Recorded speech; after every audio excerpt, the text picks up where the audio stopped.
اور اس کے بعد ایک بار درود شریف پڑھیں گے تو اب آپ حالت احرام میں آ گئے اور اب آپ کے اوپر احرام کی ساری پابندیاں لاگو ہو گئی۔ احرام کی پابندیوں کے متعلق ہماری ایک اور ویڈیو موجود ہے، آپ اس کو بھی دیکھ کے رہنمائی حاصل کر سکتے ہیں۔ اب آپ کا پہلا فرض پورا ہو گیا، آپ حالت احرام میں آ گئے۔ اب آپ جیسے ہی جدہ ایئرپورٹ پہ پہنچتے ہیں، امیگریشن کے مراحل طے کر کے ہوٹل پہنچتے ہیں۔ اب آپ دیکھیں آپ کی ہمت ہے اس وقت یا آرام کر کے جانا چاہتے ہیں، دونوں صورتوں میں آپ کر سکتے ہیں۔ اگر آپ فوراً عمرہ کرنا چاہتے ہیں تو فوراً عمرہ کیجئے، اور اگر آپ آرام کر کے جانا چاہتے ہیں تو بالکل آپ آرام کر کے بھی جا سکتے ہیں، لیکن احرام کی پابندی آپ کے اوپر لاگو ہیں تو اس کا خیال رکھیے گا۔ اچھا، جیسے ہی آپ حرم کے سین میں پہنچتے ہیں تو جن کو مطاف سے عمرہ کرنا ہے تو 79 نمبر گیٹ ہے جس سے آپ ڈائریکٹ مطاف میں جاتے ہیں۔ 79 نمبر گیٹ پہ آپ انٹر ہوتے ہیں، سامنے ہی خانہ کعبہ آپ کو بہت چھوٹا سا سلائٹلی نظر آ جائے گا، لیکن اس وقت آپ بالکل نیچے دیکھ کے بالکل چلتے رہیں، اور آپ جیسے ہی آگے بڑھیں گے تو ایک رائٹ پہ ڈائیورژن ہے اور ایک لیفٹ پہ ڈائیورژن۔ آپ کسی جو ڈائیورژن پہ آپ کو وہاں پہ شوٹتے کھڑے ہوتے ہیں وہ آپ کو ڈائیورٹ کر رہے ہوتے ہیں، وہاں سے آپ جیسے ڈائیورژن سے اندر جائیں گے تو ایسکیلیٹر اور سیڑھیاں لگی ہوئی نیچے جانے کے لیے، مطاف میں جانے کے لیے۔ تو جیسے ہی آپ نیچے پہنچیں گے تو آپ نظریں آپ کی نیچے ہونی چاہیے، آپ تھوڑا سا آگے بڑھیں، خانہ کعبہ آپ کے سامنے ہے۔ اب آپ خوب دعائیں کریں خانہ کعبہ کے سامنے۔ پہلی نظر کی دعا رد نہیں ہوتی، ویسے تو اس سفر کے اندر میرا ایمان ہے کہ جتنی دعائیں مانگی جائیں جو ہے نا یقین کامل کے ساتھ، وہ کوئی رد نہیں ہوتی، لیکن پہلی نظر کی دعا ہے، آپ پہلی نظر کی دعا کریں۔ اس کے بعد یہ آپ کا اب دوسرا جو فرض ہے وہ سٹارٹ کرنا ہے آپ نے، وہ ہے آپ کا طواف۔ آپ کا طواف شروع ہوگا حجر اسود سے۔ بیسیکلی آپ نے جو طواف کرنا ہے وہ 7 چکر کرنے ہیں اور اینٹی کلاک وائز کرنا ہے۔ اس کا اسٹارٹنگ پوائنٹ ہے حجر اسود۔ حجر اسود جنت کا پتھر ہے، وہاں پہ اس کے بالکل پیچھے کی سائڈ پہ جو حرم کی بلڈنگ بنی ہوئی ہے ادھر گرین لائٹس لگی ہوئی ہیں، تو وہاں سے آپ کو رہنمائی مل جائے گی۔ میں کوشش کروں گا کہ ویڈیو کے اندر بھی آپ کو شو کیا جائے کہ گرین لائٹس لگی ہوئی ہیں۔ یہ گرین لائٹس سے آپ اپنا طواف شروع کریں گے۔ طواف سے پہلے طواف کی نیت کریں گے آپ، ٹھیک ہے۔ طواف کی نیت کے بعد آپ حجر اسود کا استلام کریں گے۔ حجر استلام ہے کہ آپ حجر اسود کی طرف دونوں ہاتھ اس طرح اٹھائیں گے اور اس کو بوسہ دیں گے بسم اللہ اللہ اکبر کہہ کے۔ اور آپ کو طواف اسٹارٹ کرنے سے پہلے ایک بار استلام کریں گے، پھر ہر چکر کے بعد آپ استلام کریں گے، اور ٹیکنیکلی 8 مرتبہ استلام ہوگا، ہر چکر کے اینڈ میں استلام اور اسٹارٹ ہونے سے پہلے استلام، ٹھیک ہے۔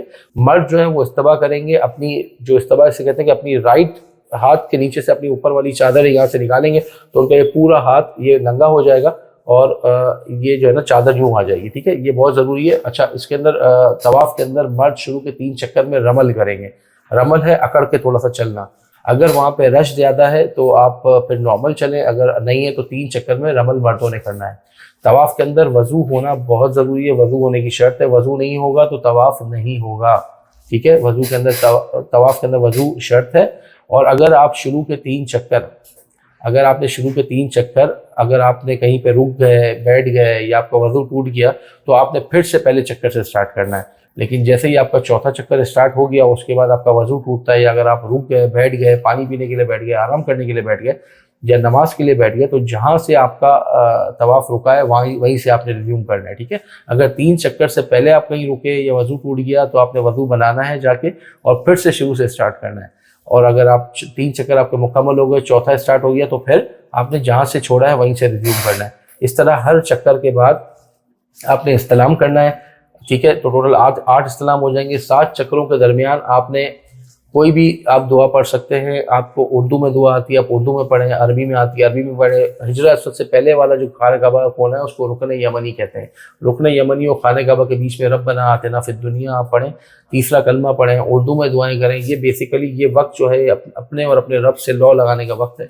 تو اس وقت آپ ادھر ادھر نہ دیکھیں، بالکل یکسوئی کے ساتھ آپ اس میں دعائیں مانگیں، اللہ تعالیٰ سے گر گڑا کے اپنی مغفرت مانگیں، جو دعائیں جو حاجتیں آپ کے دل میں سب مانگیں ان سے۔ اور خانہ کعبہ کو بالکل آپ دیکھ سکتے ہیں۔ اس میں اکثر لوگ کہتے ہیں کہ طواف کرتے وقت خانہ کعبہ کو نہیں دیکھنا چاہیے، لیکن ایسا کچھ نہیں ہے۔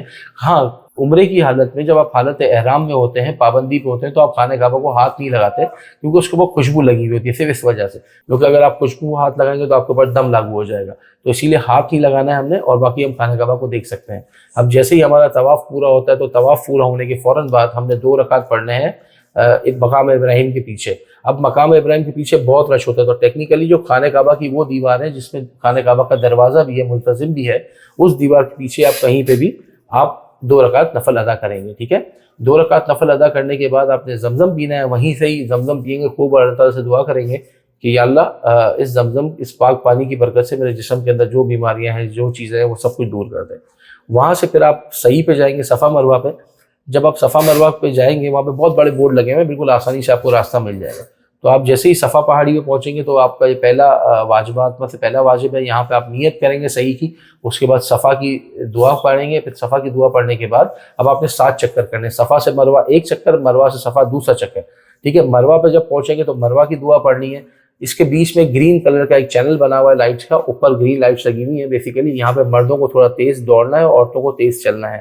بیسیکلی یہ جو ہے یہ حضرت بی بی ہاجرہ کی سنت ہے، جب انہوں نے اپنے بیٹے اسماعیل علیہ السلام کو صفا پہاڑی پہ رکھا تھا اور وہ پانی یا کھانے کی تلاش میں جب جاتی تھیں تو وہ جس طرح سے قریب پہنچتی تھی تو بھاگتی تھیں، تو ہم بیسیکلی ان کی سنت کو جو ہے نا یہاں پہ صفا مروہ ان کی سنت ہے اور یہ بھی ان کی سنت کے اندر ہم عمل کر رہے ہیں۔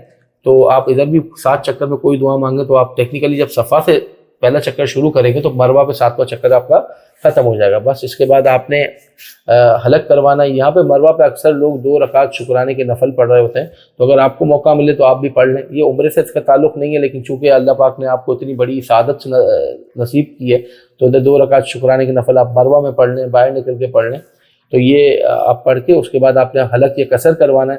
حلق یا قصر کرانے کے بعد آپ کا عمرہ مکمل ہو جائے گا، آپ حالت احرام سے بھی فارغ ہو جائیں گے، احرام کی پابندیوں سے بھی فارغ ہو جائیں گے۔ تو اس کے اندر جو ہے قصر حلق کے اندر کوئی نیت نہیں کرنی، تو بیسیکلی ہم واپس ایک اوور ویو لے لیتے ہیں کہ احرام کے لیے ہمیں نیت کرنی ہے، اس کے بعد ہم نے طواف کے لیے نیت کرنی ہے، اس کے بعد ہم نے سعی کے لیے نیت کرنی ہے، ہم نے حلق کے قصر کے لیے کوئی نیت نہیں کرنی۔